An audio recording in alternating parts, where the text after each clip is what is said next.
Introvertendo, um podcast onde autistas conversam.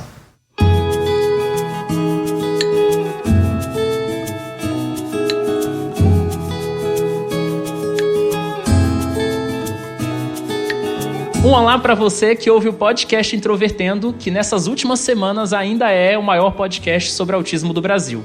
Meu nome é Thiago Abreu, sou jornalista, um dos integrantes deste projeto, e eu acho que mexer com a inflexibilidade, né, nossa, assim, é um outro nível quando você faz um podcast remotamente e agora você está fazendo isso durante um evento. Então, acho que a gente vai ter muita história para contar aqui. Oi, eu sou o Luca Nolasco e não consigo descrever o nervosismo que eu tenho aqui. Então, espero que isso não transpareça tanto. Meu nome é Isabela, eu sou jornalista, eu fui colega de faculdade do Thiago e um dos principais motivos de eu ter sequer desconfiado que eu podia ser autista foi o Introvertendo. Então, é um podcast que tem um lugar muito especial no meu coração e eu estou feliz de estar podendo participar da despedida dele. Então é um prazer trazer a Isabela aqui. Foi uma descoberta durante a pandemia, né? Eu lembro que você tinha compartilhado isso comigo. E a gente não queria deixar esse período da despedida, né, sem te convidar para discutir essas questões. Então, acho que é muito importante também, muito simbólico te trazer aqui. Quem está conhecendo o Introvertendo agora, porque, né, esse episódio é tanto em áudio quanto em vídeo, nós somos um podcast sobre autismo, estamos nessa fase de despedida, mas nós temos todos os nossos episódios disponíveis nas plataformas digitais e vão continuar disponíveis assim que o projeto encerrar. Nós temos um site, que é o introvertendo.com.br, além de perfis nas redes sociais, o Facebook, Instagram, o novo Threads e o falecido Twitter, que hoje se chama X. Todos eles lá você pode encontrar por Introvertendo. Tá? Nessa fase de despedida, nós estamos discutindo algumas questões principalmente centrais do autismo, e flexibilidade e pensamento rígido foi um desses temas que nós escolhemos. Nós escolhemos a partir da sugestão de um ouvinte. A gente fez um post no Instagram pedindo para as pessoas sugerirem qual que seria o tema que seria discutido hoje. E a Fernanda, que eu esqueci o sobrenome dela nesse momento, mas fica o abraço para ela, sugeriu inflexibilidade e pensamento rígido e caiu como uma luva e a gente aceitou. Vale lembrar que o Introvertendo é um podcast feito por autistas com produção da Superplayer & Company.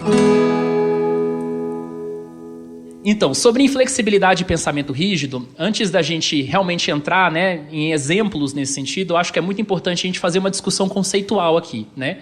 O autismo, ele é classificado por dois manuais médicos que são bastante conhecidos, né, que é o DSM e a CID.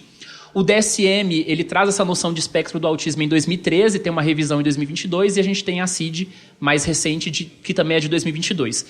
E a forma que o DSM pensa em autismo são em dois conjuntos, né, dois domínios. O primeiro, dificuldade de interação social e comunicação, e o outro que é comportamentos restritos e repetitivos. Dentro desse segundo domínio, né, que são dos comportamentos restritos e repetitivos, nós temos quatro características, né? Nos 4 pontos que o DSM fala, né, tem o segundo que diz assim, ó: insistência nas mesmas coisas, adesão inflexível a padrões e rotinas ritualizadas de comportamentos verbais ou não verbais.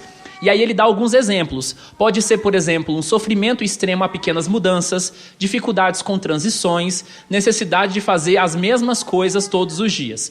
Então, quando a gente fala sobre inflexibilidade e pensamento rígido, nós estamos falando sobre uma série de coisas. E existem várias formas, então, pelas quais essa inflexibilidade pode se manifestar no caso do espectro do autismo. E aqui a nossa função nesse episódio é de discutir alguns desses exemplos que talvez sejam mais comuns e a gente trazer aqui, tanto da nossa perspectiva, mas talvez tentar generalizar um pouco sobre outras pessoas, outras formas de estar no espectro do autismo. E eu acho que o primeiro ponto, que é muito comum que as pessoas falam, é a questão do apego à rotina, né? Autistas tendem a ser muito rotineiros. E aí eu queria perguntar para vocês como é que é a relação de vocês com essa questão da rotina. A definição que você trouxe é o mais próximo que eu conseguiria caracterizar, que é um comportamento ritualístico. Não necessariamente é algo que, para a maioria das coisas que eu tenho uma rotina assim, não é algo que eu gosto de fazer, mas é algo que eu tenho que fazer. Eu acho que um dos exemplos mais caricatos que eu consigo trazer aqui é coisa de como que eu vou dormir. Se eu não for dormir seguindo todos os passos que, por algum motivo, eu comecei a seguir muitos anos atrás, eu não consigo. Isso, inclusive, torna bastante difícil eu dormir fora da minha casa, porque eu preciso seguir algumas alguns eventos, assim, dormir de tal jeito, com tal roupa, às vezes, com tal coxa de cama, eu consegui melhorar bastante nesse aspecto. Hoje em dia eu tenho algum desapego, mas para superar essa rigidez para algumas coisas da minha vida, preciso de bastante força, né? Então, apego à rotina, que nem vocês já falaram, é uma das formas mais conhecidas, eu acho, de manifestação, assim. Na minha vida, mais recentemente, por exemplo, eu sou uma pessoa que eu nunca gostei de fazer exercício físico nenhum. Aí, na pandemia, eu comecei a fazer caminhada na rua no final da tarde. E eu descobri que, finalmente, é o exercício que eu consigo e até que menos odeio e consigo fazer. Só que o que acontece? Eu me acostumei a caminhar no final da tarde, na rua. Só que isso foi na época da pandemia, eu estava com outro emprego, minha rotina era outra coisa, e agora eu entrei em outro emprego e eu não posso mais caminhar no final da tarde na rua. Então, resultado, eu não consigo mais caminhar. Eu já tentei caminhar à noite, já tentei numa esteira fazer uma aula experimental na academia, e assim, eu criei essa rotina de que eu preciso caminhar no final da tarde, na rua, de um caminho específico na minha casa, no meu setor, e eu não consigo achar graça, eu não consigo caminhar em outro lugar. Então, assim, eu acho que está relacionado nessa questão de você ficar preso ao apego. Tipo, eu criei essa rotina de, eu preciso caminhar enquanto o sol está se pondo. Então, se o sol não estiver se pondo, eu não estiver usando essa mesma rota, eu não consigo caminhar e isso atrapalha bastante. E, então, outro exemplo, pensar... Não sei se entra exatamente em rotina, mas, por exemplo, eu tenho canecas lá em casa que eu uso sempre para beber café. E tem uma caneca específica que eu uso sempre para beber chá. Aí a minha cunhada estava lá em casa e ela pegou a minha caneca de beber chá para beber café. Aí eu fiquei tipo, mas essa não é a funcionalidade dessa caneca, essa aqui é para beber chá. Aí ela ficou, mas essa é uma caneca, a caneca é uma caneca. Eu fiquei, não, mas essa não é a rotina da caneca, ela precisa ser usada para consumir chá, não para consumir café. Então, assim, tem, né? Situações e situações que o apego à rotina, a padrões, pode aparecer na vida, né, das pessoas autistas. E, às vezes, elas são menos relevantes, digamos assim, né, com a questão da caneca, que para mim foi bastante relevante. Eu ainda estou chateada que ela bebeu café na minha caneca de chá. Ou então pode ser tipo essa, né, que eu finalmente achei um exercício que eu gostava e agora eu não consigo mais porque eu não posso mais usar dessa rotina que a minha cabeça definiu que só pode caminhar se for nesse horário, nessa rota, e se não for esse, você não vai mais caminhar. Só vou pontuar aqui que uma coisa interessante que não é necessariamente algo que a gente gosta, né? Não é algo que a gente quer que seja assim, mas às vezes a vida impõe limitações pontuais que depois a gente não consegue agir de maneira que essas limitações não estejam presentes, e a gente passa a nós mesmos impor elas. Um exemplo que eu tenho muito divertido disso é o Tiago. Ele já até sabe a história. Já estou sentindo a lavação de roupa suja, hein? Eu moro num lugar onde é um pouco difícil de estacionar. O Tiago, recém-tirado da carteira, e foi me visitar, e não tinha muita facilidade de estacionar fazendo baliza. São as dificuldades da vida. Ele estacionou 1 quilômetro da minha casa e veio andando. Todas as vezes que ele foi me visitar, ele estacionou no mesmo lugar. Não importa se tinha vaga ou não, era sempre o mesmo lugar que ele estaciona. Então, às vezes, as dificuldades a gente não consegue conviver sem nós mesmos impormos ela. Isso é algo que passa a acontecer. Isso é verdade, né? Eu acho que a gente já falou isso no episódio 152, Autistas no Volante, que saiu em 2020, sobre essa dificuldade do processo de dirigir, né?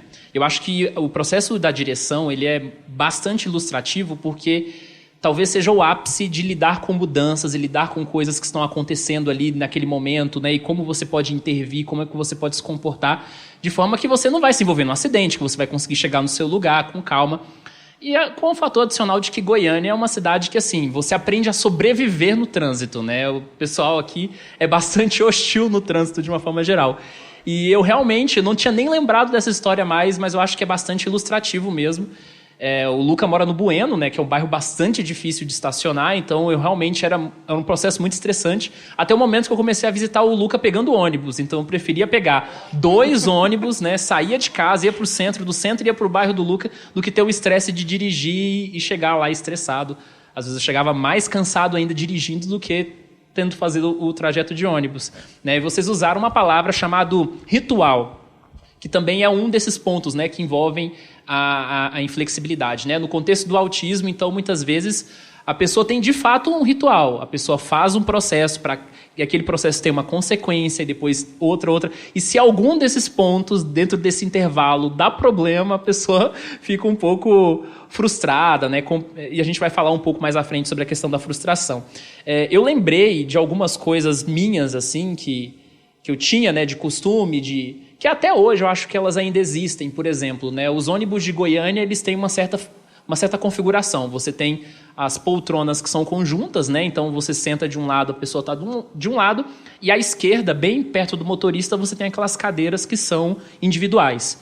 E eu sempre tive o costume de entrar dentro do ônibus e sentar na cadeira atrás do motorista. Sempre foi o meu costume. Eu lembro que quando eu estava no ensino médio, eu preferia eu estudava no Instituto Federal de Goiás, aqui no centro. Então eu preferia levantar 5 horas da manhã para pegar o ônibus mais cedo possível para conseguir finalmente sentar naquela cadeira, do que chegar 1 hora depois, dormir mais e talvez ir na cadeira que eu não gostava, entende?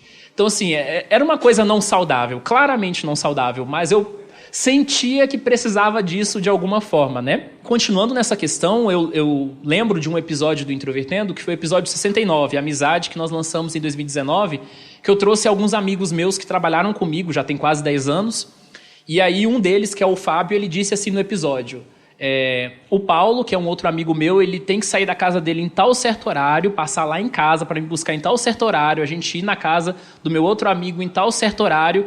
E se alguma coisa dá errado nisso, eles percebiam que eu ficava frustrado, triste. E eu tenho essa questão com o horário, assim. Eu sou muito, muito rígido com o horário.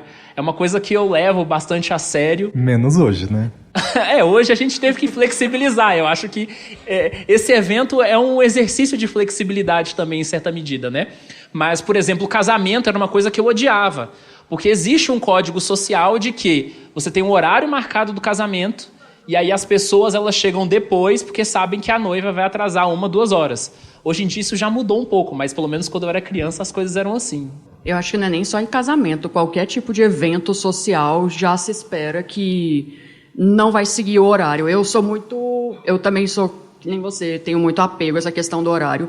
Mas, por exemplo, eventos, palestras, eu trabalho na Assembleia Legislativa, então, assim, tem muita coisa lá, audiência pública, sessão solene, roda de conversa com deputados, enfim. Aí tá marcado para 8 horas.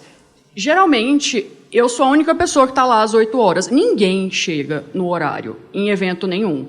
Então, assim, eu acho que em qualquer tipo de evento, pelo menos aqui no Brasil, eu sei que em outros lugares o costume é diferente e tal, mas assim, meu irmão casou em março, a gente estava conversando com a pessoa, né, que estava organizando e tal, ela já falou, olha, você marca o casamento para 7, considerando já que os convidados começarão a aparecer a partir das 7h30. E assim, na minha cabeça isso é impensável, tá marcado às 7, você chega às 7, não faz sentido nenhum. E assim, isso é uma questão que sempre me causou bastante sofrimento, essa questão de, as pessoas não cumprirem o horário. Então, assim, só que como eu percebi ao longo da vida que não adiantava nada lutar contra a corrente, que isso é uma concepção cristalizada na sociedade, tipo, eu sei, por exemplo, tá marcado às 8, eu sei que não vai ter ninguém além de mim às 8, mas eu estarei lá às 8. Ah, só vai começar 1h30 depois. Beleza, mas eu estarei lá às 8. Eu acho que, assim, eu me relaciono bastante com o que vocês falaram, porque eu sempre tive, assim, a concepção de que eu prefiro chegar meia hora antes do que chegar 2, 3 minutos atrasado. E não é a sociedade cobrando de mim, é eu cobrando de mim mesmo, né? Então isso definitivamente não é uma coisa saudável. E aí você falou sobre o sofrimento, né, que essas questões causam, e eu acho que é um ponto que a gente pode falar bastante, porque quando algo, né, do seu planejamento, na sua estrutura não dá certo, você tem que lidar com uma frustração, né? Já que aquilo não dá certo. A gente vive num mundo em que as coisas não estão, as variáveis não estão sob o nosso controle, né? E como é que é isso para vocês? Vocês sentem que hoje em dia, por exemplo, vocês lidam melhor com a frustração ou ainda é muito difícil? Eu sempre acho que agora eu tô bem. Eu sou ótimo, eu estou... Jamais me frustrarei de novo. Eu vou conseguir dessa vez até eu me frustrar e ficar muito mal. Na faculdade, nossa, eu lembro quando fui... tinha que fazer trabalho em grupo. Eu não gostava de fazer trabalho em grupo com pessoas que eu não conheço. E eu comecei a perder totalmente as estribeiras com isso. Eu não dava conta de raciocinar. Meu Deus, eu tenho que fazer... Até que alguém chegou e me falou, cara, isso não está sob seu controle, você tem que fazer e bora lá. E eu tive que dar um jeito e depois que eu fui atrás e conversei com as pessoas, tudo facilitou, mas eu sempre acho que eu estou bem, até eu notar de novo. Trabalho em grupo, especificamente, para mim também foi bem complicado, porque como, né, tem essa tendência de achar que as coisas têm que ser de uma determinada forma, por causa da rigidez cognitiva, enfim. Então, assim, ou as pessoas faziam do jeito que eu achava que tinha que ser feito, ou então eu falava, não, então tá bom, eu vou fazer sozinha. E, às vezes, tipo, dependendo de quem compunha o meu grupo de trabalho, ou isso criava um embate, né, do tipo, não é assim que tem que ser feito, ou então falava assim, você quer fazer sozinho? Ok, mas o meu nome também vai pro trabalho. E eu aceitava. Então, assim, aconteceu algumas vezes durante a vida. Mas sobre a pergunta específica de como lidar com a frustração, como eu fui diagnosticada tardiamente, né, vai fazer 1 ano agora em setembro, eu nunca soube procurar mecanismos para lidar com isso. O fato de eu ter crescido sem saber que eu era autista, que tinha uma explicação para eu agir e estar me sentindo desse jeito, sempre levavam a minha cabeça a automaticamente pensar, bom, se isso está acontecendo é porque a culpa é sua, porque você está com algum problema, porque não tem ninguém mais reclamando. Então, acaba que eu não criei, durante a vida, mecanismos para lidar com essa frustração de forma saudável, então acho que minha reação natural é sempre transformar a frustração em autoaversão, que é tipo, não, você está frustrada porque, sei lá, algum motivo determinado, é sempre tipo, então isso é culpa sua. Então, acho que, respondendo a sua pergunta, como você lida com a frustração, assim, eu não lido. Estou aprendendo ainda, né? Meu diagnóstico está fazendo aniversário agora, então é um caminho, né? Um dos suportes que eu precisei durante a vida, eu não sabia que eu precisava, que existia. Então, né, fica aí também com uma resposta para quem às vezes pensa, mas eu já tenho, sei lá, 20 e tantos anos, por que eu quero saber que eu sou autista agora? Porque às vezes você também estava nessa situação, sabe? Você não tinha mecanismos para lidar com os sentimentos provocados, tipo frustração, por causa, né, de questões relacionadas ao autismo, você não sabe de onde isso vem, e você saber de onde vem ter um motivo, né? Começa um processo para você procurar formas de se apoiar e de lidar com isso de maneira mais saudável. Que agora a resposta que eu tenho para te dar é como você lida, não lido.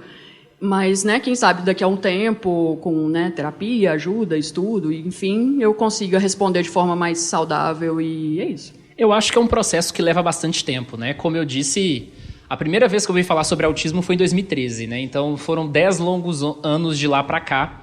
E eu acho que é claro, a gente sempre aprende uma coisa ou outra, mas ainda é difícil de lidar. Eu acho que é difícil de lidar provavelmente talvez a vida inteira, não sei. Existe um processo em que você entende que o ambiente que você está é variável, que as coisas mudam, que as coisas não estão sob o seu controle, ao mesmo tempo que existe um certo nível assim, da forma como você consegue organizar a sua vida, que você consegue, talvez, justamente por essa questão ritualizada do autismo, né, de maior apego à rotina, de você organizar certos aspectos da sua vida que estão sob o seu controle, para que você tenha energia social para você ser flexível em outras. Né? Eu acho que também tem essa possibilidade. Quando eu tive o primeiro contato com o autismo em 2013, a minha vida era totalmente diferente. Né? Eu ainda não estava no final da adolescência, terminando o ensino médio, não tinha renda, né? Não tinha uma vida independente, não tinha um círculo social de pessoas bem definido. A realidade que eu tenho hoje é totalmente diferente. Então, eu tenho uma certa autonomia financeira, uma autonomia do que eu vou fazer no dia a dia. Eu tenho, né, assim, uma rotina mais estruturada com relação a trabalho, previsibilidade no lazer, né, um círculo de amigos. E eu acho que hoje eu tenho na minha vida assim, um grupo específico de pessoas pré-selecionadas que elas, talvez intencionalmente ou talvez pela naturalidade do ambiente, elas também, sabe, se ajustam melhor à minha forma de ser, sabe? Então não é mais aquela coisa do, vamos sair à noite, tá, mas à noite em que horário? Mas depois da janta, tá, mas que horas? Cada um janta em um horário, eu janto às 18 horas pontualmente todos os dias, inclusive mais uma coisa ritualizada minha. Chegou a hora de bater o ponto do almoço no trabalho, eu faço home office e eu vou lá fazer o meu almoço ou vou almoçar, né? Se alguém já não começou o almoço ali antes de mim.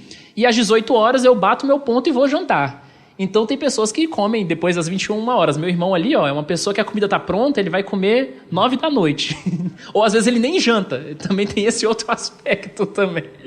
Então, assim, é uma situação que assim, eu consigo controlar no sentido limitado várias coisas, já tendo essa ciência, e exatamente o quanto eu consigo ficar bem com isso me faz lidar com situações imprevisíveis, né? Então acho que hoje é um pouco disso. Eu acho que a pandemia também provocou na vida de todas as pessoas, e aí, né, tirando a questão do autismo, mas falando sobre todas as pessoas, a pandemia nos colocou numa situação de vulnerabilidade, de perder habilidades mesmo. Eu acho que muita gente relata, né, que perdeu habilidades sociais depois da pandemia, de tanto tempo ficar trancado em casa, que eu acho que algumas coisas também se tornaram mais aceitáveis, né, socialmente. A gente está aprendendo, está todo mundo aprendendo ainda a conviver, a ter energia para sair, para fazer as coisas, né? Mas realmente é um contexto bastante desafiador.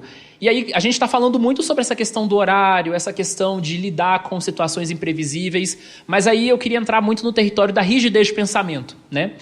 Porque eu acho que isso tem muito a ver com a própria comunidade do autismo. Eu acho que aqui a gente acaba tocando num vespeiro que é importante, mas que eu acho que as pessoas admitem de uma forma geral, né? Nós vivemos numa comunidade que é formada por 3 grupos, né, bem demarcados, que são os autistas, familiares, né, pessoas da rede de apoio, profissionais. Hoje em dia a gente entende que essas 3 categorias elas se cruzam. A gente tem autistas que são profissionais. Nós temos familiares de autistas que se descobrem autistas. Nós temos profissionais que se tornaram profissionais porque tiveram um filho, uma filha e começaram a estudar o autismo. Então, a gente sabe que essas categorias se cruzam.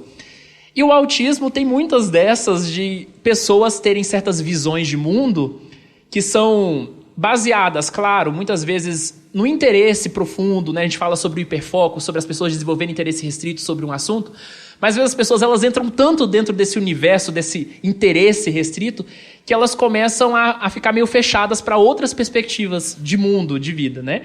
E a gente convive numa comunidade que tanto autistas, muitas vezes pais de autistas e profissionais, eles têm aquela sua redoma, sabe, de perspectiva sobre a coisa e não aceitam nada que está fora daquilo, né? Acho que no Introvertendo a gente aprendeu a ser flexível quanto a isso. A gente tem um público amplo, né? A gente sabe os conflitos que existem entre os próprios autistas em relação a questões sobre o autismo, sobre ativismo e tal. Mas é uma questão que me preocupa até hoje, porque eu vejo frequentemente, né, as pessoas se desgastando muito com...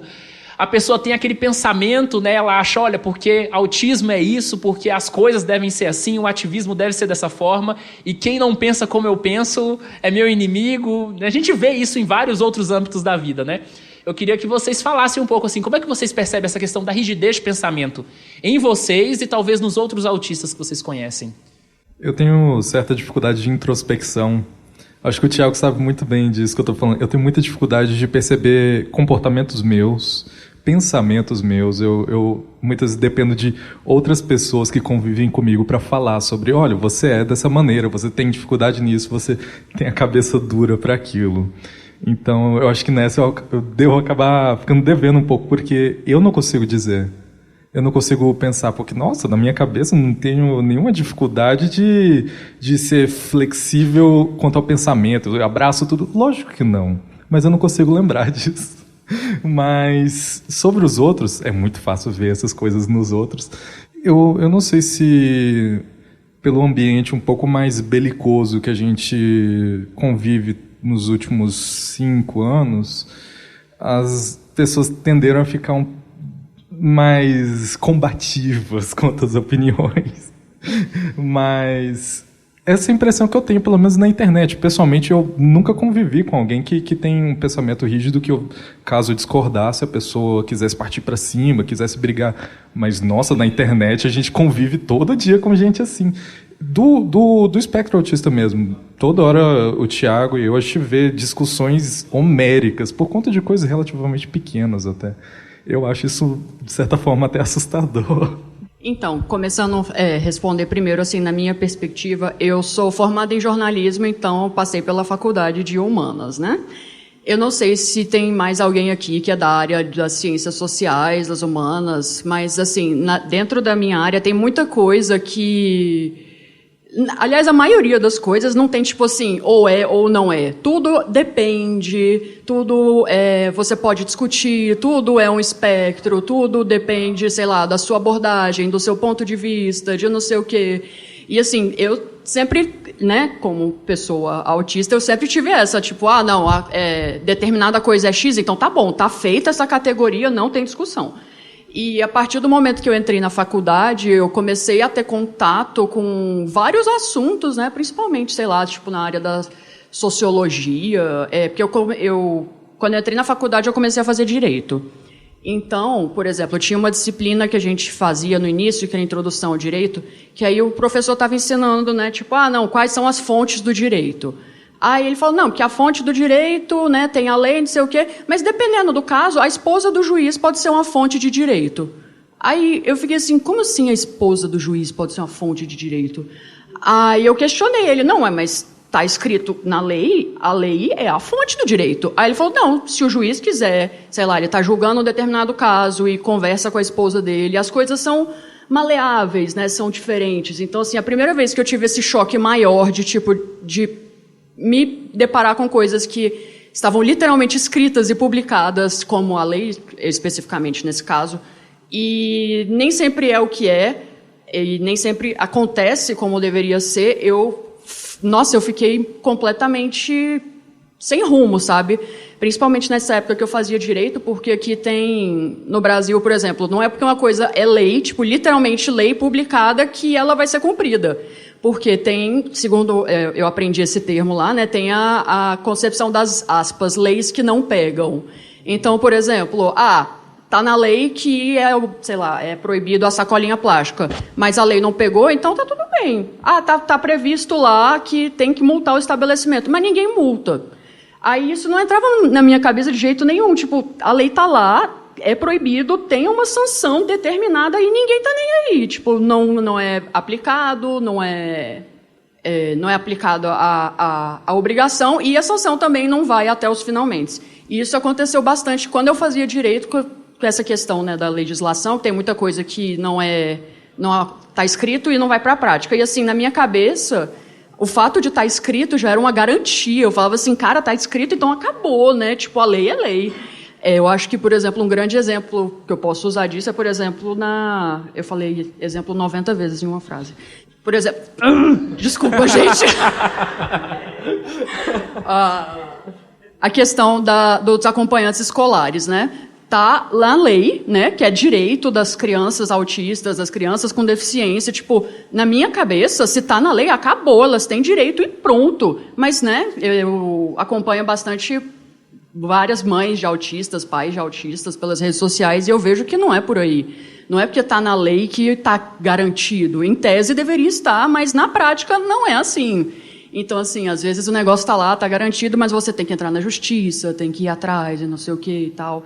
E eu tive esse problema quando eu fazia direito, aí depois eu não concluí a faculdade de direito, eu transferi para jornalismo, e parece que piorou, porque no direito era mais nessa questão legal, né? E jornalismo você já entra em várias discussões filosóficas, sociológicas e de mídia, e nada é simples assim, preto no branco, e né, foi um desafio para mim conseguir lidar com isso, porque eu tenho muito essa tendência de querer criar uma categoria, tipo, não, você me explica como funciona determinado assunto e isso vai ficar cristalizado na minha cabeça que é assim que funciona. E na área das humanas, né, das ciências sociais, a maioria das coisas eu Não sei, acho que eu poderia me arriscar, falar que a maioria das coisas não é, tipo, definida e, né, criou-se a categoria e pronto, que é o que na minha cabeça eu precisava, eu iria atrás e ia buscar, né. Eu me recordei agora que uma das minhas abordagens para lidar com a rigidez e com toda a questão do pensamento rígido, inflexibilidade, era me negar, no sentido de que eu percebi que eu tinha muitos embates com a minha família, com os meus amigos, sobre pensamentos rígidos que eu tinha, principalmente durante a adolescência. Então, eu passei a... Não é saudável, não façam isso. Eu passei a achar que eu estava errado em muitas coisas. Então, se alguém fala X e eu falo Y, o X está certo. E isso, uma coisa que me assombra, que eu até parei de fazer, era que eu falava muito sobre filmes e músicas que eu escuto. Eu nunca mais faço isso, porque eu chego em alguém falando, nossa, assisti tal filme, é maravilhoso, estou apaixonado pelo filme, estou encantado. Se a pessoa fala que o filme é ruim, eu nunca mais consigo assistir. Isso muda totalmente a minha perspectiva do filme. Para mim, o filme é horrível depois, não consigo mais. O meu pensamento ele é muito moldável, não de maneira saudável, só porque eu abraço qualquer coisa que as pessoas falam como verdade, porque eu abracei a ideia de, olha, não está sob meu controle. Eu não vou ser rígido porque isso aqui não depende de mim, então eu faço o que eu posso e o resto as pessoas fazem. Eu acho que isso tem muito a ver com uma punição social que muitos autistas passam ao longo da vida, porque você parte do pressuposto de que você é uma pessoa que tem um conjunto de interesses, né? Vamos supor que você tem o hiperfoco em música e filmes e você fala disso o tempo inteiro e ninguém suporta você falar sobre isso o tempo inteiro. Então você vai aprendendo ao longo do tempo que quanto menos você falar sobre isso, melhor, né? Você vai ser mais recompensado socialmente por causa disso, você vai fazer mais amigos, você vai ser mais aceito, apesar de que você vai se sentir desconfortável e sempre pensando que as pessoas vão te criticar quando você fizer isso, né? Isso, infelizmente, é uma questão que ocorre com muitos autistas, a gente já falou isso em outros episódios, sobre uma autocrítica excessiva também, exacerbada, né? Das pessoas chegarem a um ponto de que elas acham que tudo que elas fazem é ruim, é de má qualidade, ou de realmente ter muito, muito receio de fazer alguma coisa. E isso não é definitivamente saudável, né? A gente sabe que um pouco de autocrítica é realmente muito importante, porque também tem um outro lado, né? Tem pessoas que elas acham que elas fazem, que tudo que elas fazem é maravilhoso, e não é bem assim se a gente for observar, né? Mas a autoconfiança também é um aspecto bastante importante. Eu me relaciono com muitas coisas que vocês falaram, acho que, assim, dá pra gente viajar, assim, várias questões sobre essa questão de rigidez de pensamento, mas eu queria voltar um pouco à minha infância, porque eu fui uma criança muito religiosa, né? E aqui sem fazer juízo de valor e tal, né? As pessoas têm as suas crenças de uma forma geral, mas o que eu sentia quando eu era uma pessoa religiosa é que eu levava as questões religiosas muito mais a sério que as outras pessoas. Então eu observava o ambiente, o meu entorno, e via que, assim, certas coisas que as pessoas acreditavam, elas acreditavam até a página 2. Porque quando alguma coisa afetava alguma coisa na vida delas, elas pensavam, não é tão bem assim, né? E eu não, eu realmente, assim, me julgava e julgava o ambiente social muito de acordo com aquilo que eu lia, assim, na letra lisa da lei, né? Digamos assim. E isso me trouxe vários prejuízos, né? Dentro do ambiente da escola, por exemplo, aí a gente falou assim, tangencialmente sobre a questão do hiperfoco, né? O hiperfoco entra nessa parte dos interesses restritos de uma forma geral. Então, a pessoa autista que fica falando sobre os seus assuntos, né, o tempo inteiro, ela acaba tendo vários prejuízos sociais, porque ela não consegue muitas vezes identificar quando as pessoas não querem saber sobre aquele assunto, né? E ela acaba passando a imagem de uma pessoa chata. Quando socialmente, né, uma pessoa não tem um diagnóstico, ela não tem uma identificação de que ela é autista, ela pode passar por essa imagem de uma pessoa chata, de uma pessoa que tem uma falha de caráter, né? Porque o autismo, entre aspas, leve, ele é esse limbo, né? Você não é aparentemente autista o suficiente para que as pessoas olhem para você e pensem assim, não, peguem leve com ele porque ele é autista, e ao mesmo tempo você é normal o suficiente para você passar despercebido e as pessoas acharem, aquele cara ali é um mala, né? É chato. Então isso acaba sendo uma questão bastante complicada. Agora, no território da comunidade do autismo, vou me estender um pouquinho, né? Assim, detalhando um pouco mais, a minha preocupação histórica, né, da comunidade do autismo é que a ideia de autismo ela evolui ao longo do tempo, né? A gente tinha uma noção de autismo lá em 1940, quando o Léo Conno estuda Donald Tripler, né, que inclusive morreu esse ano, primeiro autista diagnosticado na história morreu, acho que com 90 anos, né, recentemente. Quando ele definiu o autismo ali, o autismo era uma coisa extremamente rara. Até a década de 80, né, as prevalências de autismo nos Estados Unidos falavam de um autista a mais de 1.000 pessoas. E à medida que os manuais médicos começaram a flexibilizar essa ideia de autismo, a gente foi entendendo de que isso que a gente chama de autismo, essa coisa, é algo muito mais amplo. Só que quando a gente fala sobre autismo, aí vem aquele questionamento que eu até falei no episódio de romantização do autismo, que saiu agora recentemente, episódio 253. Qual é a forma certa de falar sobre autismo? Porque essa palavra, ela representa muita coisa. A gente pode estar falando sobre o autismo enquanto categoria médica, enquanto diagnóstico, mas a gente pode estar falando sobre modo de existência, a gente pode estar falando de verbo, tem gente que fala que está autistando, por exemplo. É um sentido totalmente diferente da palavra do autismo, né? Então, o que a gente vê muitas vezes na comunidade é um conflito de, por exemplo, uma pessoa autista recebe o diagnóstico na vida adulta. Esse diagnóstico explica várias coisas, né? Dá um sentido para a vida daquela pessoa. E ela começa a ver que existem pontos bons no autismo, como a gente falou no episódio 254, lá do Bom do Autismo. E aí você tem uma família, por exemplo, uma mãe, um pai, que tem um filho que tem muita dependência, que não desenvolveu fala, né? Que muitas vezes está num contexto de autonomia que é totalmente diferente de uma pessoa autista, por exemplo, que está no mercado de trabalho, que está na universidade. A pessoa vê uma pessoa autista falando que é feliz ser autista, aquilo é um escândalo. Aquilo é a pior coisa do mundo. Então, assim, são realidades tão diferentes de lidar com o autismo, são formas totalmente diferentes de viver o autismo que uma pessoa não consegue se colocar na perspectiva do outro, né? Que a gente fala de teoria da mente no autismo, né? Os cognitivistas falam de teoria da mente e o pessoal do comportamento fala de tomada de perspectiva, que é quase a mesma coisa aqui, tentando ser um pouco bem superficial, né? Então as pessoas não conseguem ter essa perspectiva do outro. Como é que o outro pode pensar dessa forma, né? Como é que a pessoa pode pensar dessa forma? E eu acho que o introvertendo, né, essa presença digital e também conhecendo associações de autismo me fez pensar muito e flexibilizar muito isso, sabe? Sou um cara que teve o contato com o autismo aos 17 anos em 2013.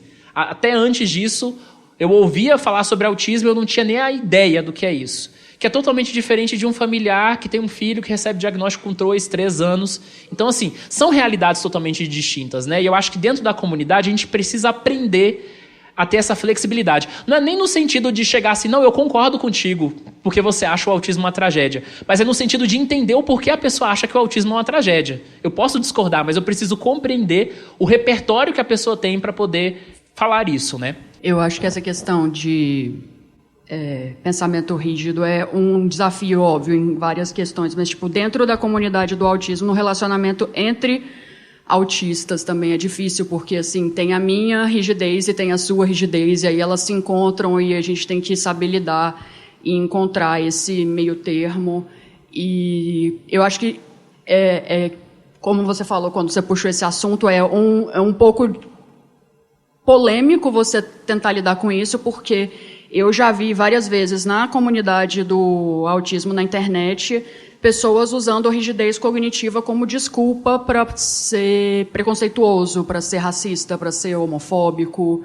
E não é por aí que funciona. Tipo, tem um episódio daquela série The Good Doctor, que tem um personagem protagonista, ele é autista, e ele é médico.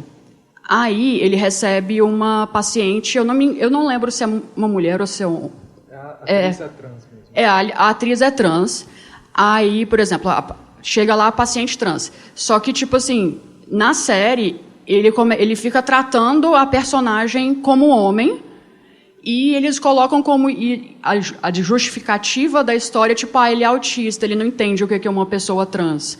E quando eu vi essa discussão sobre esse episódio específico no Twitter, várias pessoas, tanto da comunidade do autismo de outros países quanto aqui, debatendo sobre isso, porque é uma coisa que acontece, tipo, que usam de desculpa, tipo, ele está sendo transfóbico porque ele é autista, ele não entende o que é uma pessoa trans, e não é por aí, sabe, a gente não pode pegar e usar a rigidez cognitiva como desculpa para cometer erros como esses que, né, são gravíssimos. Então, estou puxando esse assunto mais como uma reflexão, eu não tenho nenhuma conclusão, tipo, então sejam assim ou sejam assado, até porque não existe essa resposta. Isso é só a minha cabeça que trabalha naturalmente para sempre terminar um raciocínio apresentando uma conclusão. Eu acho que isso é vício do ensino médio, de redação do Enem. Você aprende que você tem que trabalhar o problema, só que você tem que apresentar uma solução no final. Aí isso ficou tatuado no meu cérebro. Tipo, sempre que você abordar um assunto, ao final, apresente uma solução. Mas vamos lá trabalhar a flexibilidade. E esse assunto não tem uma conclusão, é só um apontamento que eu queria fazer mesmo. Que eu já vi muitas vezes, eu já escutei outros episódios de outros podcasts de gente falando isso, tipo, que autismo, que a inflexibilidade cognitiva não são desculpas, não são passes livres para você apresentar comportamentos que não são aceitáveis, sabe? Então, é outro ponto que eu acho que a gente deve refletir.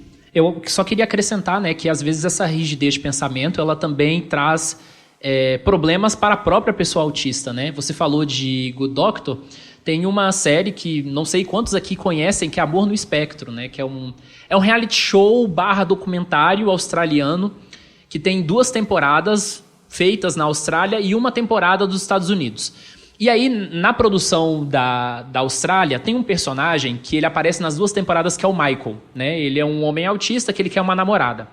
Só que ele tem, assim, valores muito rígidos sobre o que deve ser a família e como deve ser a relação. Então, assim, ele colocou dentro da cabeça dele que ele tem que ser o provedor, que ele tem que fazer várias ações.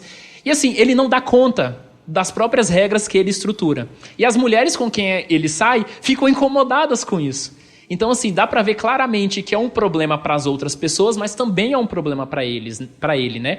Então, quando a gente fala sobre essa questão da rigidez de pensamento, a gente fala sobre a cultura da comunidade do autismo, mas também a gente fala sobre a cultura da sociedade que está em constante transformação, né? Então, hoje a gente tem certas discussões sobre alguns temas que são coisas estabelecidas e daqui a 10 anos a gente vai ter um cenário completamente distinto, né? Então, a gente volta de novo na questão da inflexibilidade.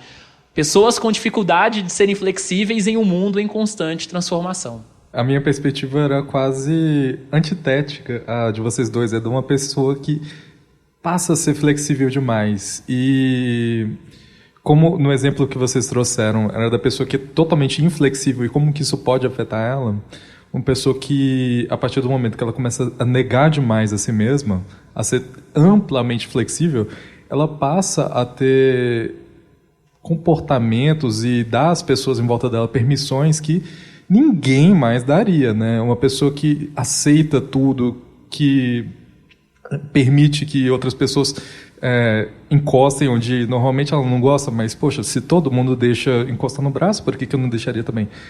Esse tipo de coisa, a partir do momento que você não tem uma perspectiva crítica sobre as pessoas em sua volta também, te oferece riscos sociais.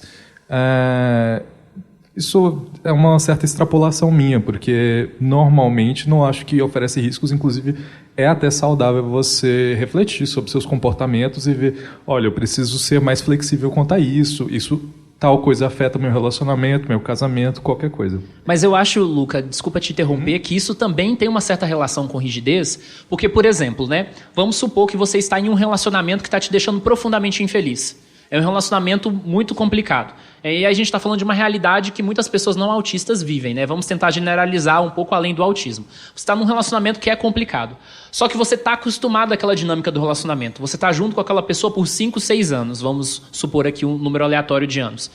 Você tem uma certa dependência emocional daquela pessoa. Você está tão acostumado dentro daquela rotina e etc., que o custo para você sair daquela relação é maior do que você, sabe? Então, também acaba sendo uma forma de rigidez. Assim, você está sendo flexível demais, aceitando tudo ao seu entorno que está te deixando infeliz, mas, ao mesmo tempo, você está sendo rígido o suficiente para você não sair daquela situação e se impor diante do mundo. E lembrando, né, as pessoas que estão nesse contexto não são culpadas aqui. Eu estou trazendo só uma questão ilustrativa. Até porque uma pessoa que ela é rígida, ela não necessariamente é rígida em tudo na vida dela. E uma pessoa flexível também não é. Esse é o maior problema, talvez o problema que você precisa de muita introspecção para conseguir analisar isso e, como eu havia dito do meu exemplo pessoal, falar com as pessoas em sua volta sobre como que é o seu comportamento, porque a partir do momento que você tem essa ideia, você pode ser chato, mas você consegue pelo menos treinar o que você acha que não é saudável. Os seus comportamentos que passam a te afetar, tipo acordar às 5 da manhã para pegar ônibus, para pegar um lugar, né? Com certeza. E aí, partindo para um outro nível da discussão, eu queria questionar vocês, né, sobre como é que a gente faz para mudar essa situação, né? Será que é necessário lidar ou tentar diminuir essa rigidez no autismo? Porque eu vou trazer aqui já a minha perspectiva, né? Eu acho que é fundamental. E aí a gente toca de novo numa questão sensível, né, sobre o autismo. A gente sempre teve, historicamente, uma ideia de autismo apenas baseada em déficits. Então, tudo falta nos autistas. Os autistas têm que se adaptar ao mundo. E aí você tem um cenário, a partir dos anos 90, que os primeiros ativistas autistas falam, peraí, vamos tentar reinterpretar isso e trazer uma perspectiva positiva do autismo. E aí, beleza, a gente tem esses dois cenários que, de certa forma, entram em choque. Só que aí que mora, talvez, a armadilha, né? No episódio lá do Bom do Autismo, nós falamos sobre a ambivalência das características do autismo. Uma característica do autismo, dependendo do contexto social, ela pode ser positiva e negativa ao mesmo tempo.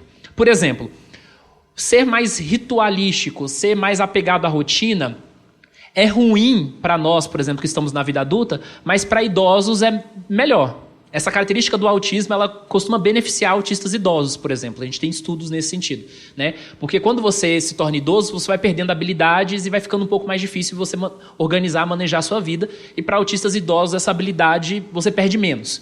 Só que, inquestionavelmente, isso traz vários problemas na nossa vida, né? Então a gente precisa, sim, algum nível de flexibilidade. Porque não é aquela ideia de que o mundo odeia os autistas. É porque as coisas são assim. A nossa vida, a nossa perspectiva sobre as coisas também mudam. A gente se transforma o tempo todo. A gente está estudando uma área, um tema de interesse, e a gente talvez perde o interesse naquilo, precisa mudar. Então, nós mesmos, muitas vezes, nos contradizemos, né, essa lógica. Tem uma reportagem da BBC muito interessante que eu li há umas 2 semanas que me faz lembrar um pouco disso, de que os seres humanos, de uma forma geral, eles têm uma tendência a ter uma dificuldade de desistir. Se você está no início de um processo, de qualquer coisa que você está fazendo na sua vida, o custo para desistir é menor, porque você está começando. Mas vamos supor que você fez um esforço muito grande, já está quase no final, e muitas vezes você sabe que aquilo não vai dar certo. Por exemplo, subir no Everest. Muitas vezes as pessoas continuam tentando subir no Everest e morrem no meio do caminho, sendo que voltar talvez seria melhor, né? Tem a ver também com desistir, por exemplo, de um curso de graduação. Você está no 1º, 2º semestre, é super fácil desistir. Mas quando você está perto do final, como é que fica isso, né? Tem gente que vai lá e termina de teimoso. Eu sou meio assim, né? Então... Eu não. Eu larguei o meu. Então a questão a gente precisa lidar com essa flexibilidade e de que forma a gente pode ver isso assim na prática, na concepção de vocês? A minha resposta talvez não tiraria 1000 na redação do Enem, porque a minha solução não é existente. Eu vejo que algo que, a partir do momento que te afeta emocionalmente, te afeta interpessoalmente, te afeta em qualquer aspecto, deve ser analisado. Nem sempre tem que ser levado em consideração, porque a gente tem que lembrar que a sociedade não é sempre receptiva a qualquer comportamento de pessoas autistas. Então, nem toda crítica vindo da sociedade vai ser uma crítica muito válida. Mas se todo mundo em sua volta fala que você tem um comportamento X que te afeta, que te faz mal, cabe você analisar isso, cabe você repensar isso. Só que até aí precisa de um senso crítico muito, muito importante da sua parte, que nem sempre é algo muito presente. Às vezes, como você tinha dito no comecinho, falta senso crítico, mas às vezes é demais. Tudo que é feito é repensado 5, 6 vezes antes de ser posto em prática. Por isso que não há uma solução existente. Não tem como você garantir que todo mundo conseguiria repensar alguma atitude e fazer. Não tem como praticar isso. A minha resposta vai validar o meu lugar como cria de uma faculdade da área das humanas, e a minha resposta é depende.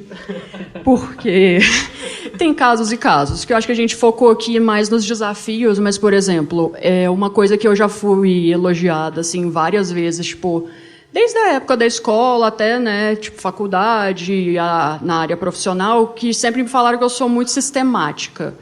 Então, assim, o fato de ter esse comportamento ritualístico, não sei o quê, tipo, já foi benéfico em algumas, né, em situações como essas que eu citei. Então, por exemplo, nesse tipo de caso, no trabalho atualmente, eu tenho funções que foram delegadas a mim, porque falaram, não, eu sei que a Isabela é sistemática, que ela é muito... Eu até ficava confesso que eu fico um pouco incomodada quando ficam me chamando de sistemática, eu não sei, acho que sistemática é a palavra, né? Que é muito certinha. Eles falam, não, porque a Isabela é toda certinha, né? Ela segue todos os passos e não sei o quê. Então, já foi benéfico em algumas partes. Então, por exemplo, isso eu não acho que seja uma questão de precisamos flexibilizar para que ela não seja tão certinha com os procedimentos. Tipo, já foi um problema também, né? Por exemplo, às vezes tem uma coisa que tem que seguir, tem que ser feita, que tem que seguir uma quantidade X de etapas e eu quero seguir todas. Só que aí a pessoa que está trabalhando comigo fala, não, isso não é necessário de ser feito. Mas, né, eu preciso fazer todas as etapas.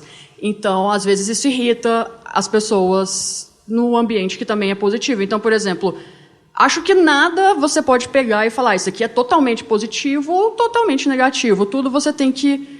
Depende do ponto de vista que você resolve analisar a situação, que é uma coisa assim... que a gente trabalha muito na faculdade de jornalismo. Tipo, beleza, tem um fato que aconteceu. Você pode abordar esse fato por vários ângulos diferentes. Então, assim, às vezes uma coisa que aconteceu foi muito positiva pelo ângulo, sei lá, dos direitos humanos, mas foi negativa pelo ângulo de, sei lá, gastou recurso público, alguma coisa assim, ou então alguém não concorda com você. Então, tudo depende da forma que você resolve olhar para o problema em específico. Não para o problema, para a situação em específico, né? Então, assim, é óbvio que tem situações que, sim, a gente precisa aprender a lidar, a gente tem que criar estratégias de flexibilizar, né, de poder lidar mesmo com a situação, mas tem outras que não necessariamente são o problema e chegam a ser benéficas. Eu acho que para uma pessoa, por exemplo, que trabalha com ciência, essa questão de comportamento ritualizado, de rigidez, é extremamente positiva, né? Então, há casos e casos, então a minha resposta fica aí para a frustração de todos, inclusive para minha mesma, depende. Olha, eu concordo com vocês, eu acho que dá pra gente passear em várias questões, né? No episódio O Lado Bom do Autismo, mais uma vez citando ele, mas citando porque o povo gostou muito do episódio, eu acho que ele se conecta também muito com isso que a gente está falando. Eu falei muito sobre a ambivalência do autismo, né? Dependendo do contexto social, uma característica do autismo pode ser positiva e negativa ao mesmo tempo. E aí, lá naquele episódio, eu falei muito sobre que a tendência a ser apegado à rotina, ritualístico, me fez, por exemplo, fazer coisas que as pessoas têm mais dificuldade e que elas consideram chatas. Né? Por exemplo, academia. Eu estava conversando com o meu colega de trabalho, o Adriano Quadros, inclusive um abraço para ele. Ele tinha me perguntado se eu estava indo na academia. Eu falei assim, estou indo 5 vezes na semana. Ele levou um susto assim, porque ele tem muita dificuldade para conseguir os 5 dias. E para academia não é uma coisa que me deixa assim extremamente satisfeito. Mas tem que fazer, e o fato de isso estar dentro da minha rotina me traz uma certa satisfação. Eu vou lá e faço. Né? Eu vejo que eu tenho assim, uma tendência a fazer mais coisas chatas, que as pessoas, sabe, têm um pouco mais de dificuldade. Mas aí a gente entra num território também que muitas vezes o autismo não está sozinho. O autismo pode estar junto com o TDAH. No TDAH a gente tem um cenário bem desafiador, né? Eu sou autista, digamos assim. Então, eu vejo que eu não tenho assim, muita dificuldade com procrastinação, com outras questões assim. E aí, eu estava indo na nutricionista. E aí tem outra questão, né, dos comportamentos repetitivos, de inflexibilidade que a gente não comentou, que é a seletividade alimentar, que é uma questão que compromete a qualidade de vida inquestionavelmente de muitos autistas. Eu não vou falar assim, mas para poder dar a impressão que seletividade alimentar é uma coisa positiva. Porém, entretanto, todavia, a nutricionista, ela ficava impressionada com o fato de eu comer de uma forma disciplinada coisas que ela estipulava, sem enjoar delas. Que ela falava assim, cara, as pessoas não suportam ficar comendo essa coisa saudável aí durante 2, 3 meses. E ela perguntava como eu conseguia fazer isso. Aí eu comecei a rir e falei, autismo. Só o autismo explica esse tipo de coisa, entendeu? Então acho que é muito disso, assim, de uma forma geral, né? Ter uma rigidez de pensamento sobre, por exemplo, alguns temas, como, por exemplo, política, por exemplo, né? Para você ser um intelectual relacionado a uma vertente política, muitas vezes você vai desenvolver um interesse restrito, né, por tal corrente política, você vai ler todos os autores, o que eles pensavam. E aí, ok, dentro de um ambiente, por exemplo, vamos supor aqui um clube. Você está dentro de um clube, a galera está nadando, você está conversando com as pessoas. Você falar de política lá vai ser um negócio super chato. Mas se você falar de política dentro de um DCE, de uma universidade, você está na sua casa, entendeu? Então, acho que tudo depende do contexto social que você também está envolvido, né? Eu acho que o segredo para muitos autistas, e aí tudo depende de apoio da sociedade, depende de recursos, que infelizmente muitas vezes não tem, se você mora num lugar que você tem menos acesso a contextos culturais, é de que autistas precisam estar nos lugares certos para que muitas vezes aquilo que é associado como dificuldade do autismo tenha também uma abordagem mais positiva, né? E a gente consiga trabalhar nisso. Eu vejo que eu consegui, ao longo desses anos, também me beneficiar desse jeito mais rígido de fazer coisas que as outras pessoas não davam conta, né? E isso me levou, inclusive, a fazer o próprio Introvertendo, né? Então, assim, modéstia à parte, o Introvertendo é um projeto que durou 5 anos, a gente nunca atrasou o lançamento de um episódio, porque rigidamente eu estabelecia que um episódio do Introvertendo tinha que ser gravado no mínimo 1 mês antes do lançamento. E ao mesmo tempo, nós tivemos que desenvolver flexibilidade para marcar um evento que a gente não tinha a menor ideia se poderia dar certo ou não, porque uma coisa é você ter uma audiência de milhares de pessoas na internet, outra coisa é você transportar para o presencial, vir para cá, né, encontrar um monte de gente que está sendo um prazer aqui conversar com vocês e gravar isso e ter toda essa questão, lidar com a mudança de horário, mudar com questões do ambiente. Então, acho que esse episódio é um teste de flexibilidade. E eu acho que a gente foi aprovado nesse teste aí. Não é querendo puxar saco do meu chefe, não, mas se dependesse de mim e do meu esforço, da minha inflexibilidade, o Introvertendo não tinha passado o 2º episódio. Então, realmente... A rigidez salvou a gente e fez com que a comunidade também tivesse acesso a isso. Muito obrigado, Isabela, pela participação nesse episódio sobre inflexibilidade e pensamento rígido. É um prazer estar contigo e conversar sobre essas questões. Então... fica à vontade para dar uma mensagem final, falar sobre o seu trabalho, se você tiver um trabalho que você queira divulgar ou não. E é isso. Queria agradecer primeiramente o convite, a oportunidade de estar aqui. O Introvertendo está chegando ao final. Eu falei na introdução, né? A importância que o podcast tem na minha vida. Então, assim como no meu caso, eu tenho certeza que deve ter outras pessoas por aí, né? Outros ouvintes que... Ele foi muito importante no processo de descoberta e eu comecei a escutar Introvertendo, só que eu era amiga do Thiago na faculdade. Ele, né, lançou um podcast, eu falei, sou amiga do Thiago, vamos escutar. Eu nunca tinha passado assim, pela minha cabeça que eu podia ser autista. Eu não sabia nem direito o que era autismo, então, assim, ele tá acabando, mas vai ter sempre um lugar muito especial no meu coração, então... Fico feliz de estar podendo contribuir. Eu espero que eu não tenha falado muita besteira aqui, né? Que tenha sido contribuído de alguma forma. Eu acho que é isso. Muito obrigada. Eu vou abrir a Associação Viúvas do Introvertendo. Interessados podem entrar em contato comigo. Tá bom? O Thiago vai deixar o e-mail. Brincadeira, gente. Mas é isso. Muito obrigada. Obrigado, Luca. Obrigada, Thiago. E é isso.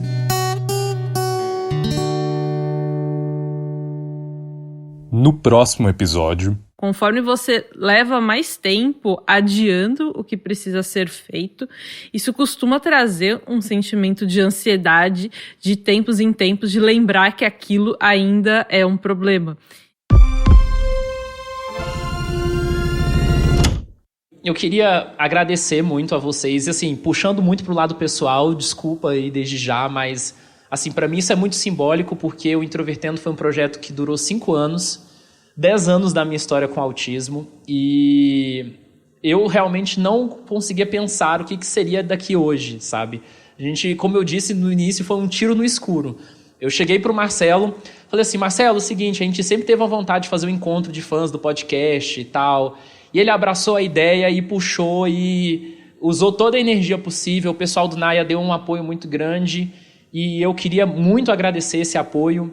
Queria agradecer a todas as pessoas que vieram, quem conhece o Introvertendo, que não conhece e que tem a oportunidade de conhecer. Eu acho que foram anos incríveis, muito trabalho, muita coisa, mas eu acho que só o fato da gente poder se reunir em comunidade e fazer aqui e ter essa experiência, que é uma experiência que eu queria ter tido lá em 2013, 2014, 2015, que eu não conhecia ninguém e me sentia assim, a pessoa mais diferente possível, né? E hoje a gente pode ter isso na comunidade.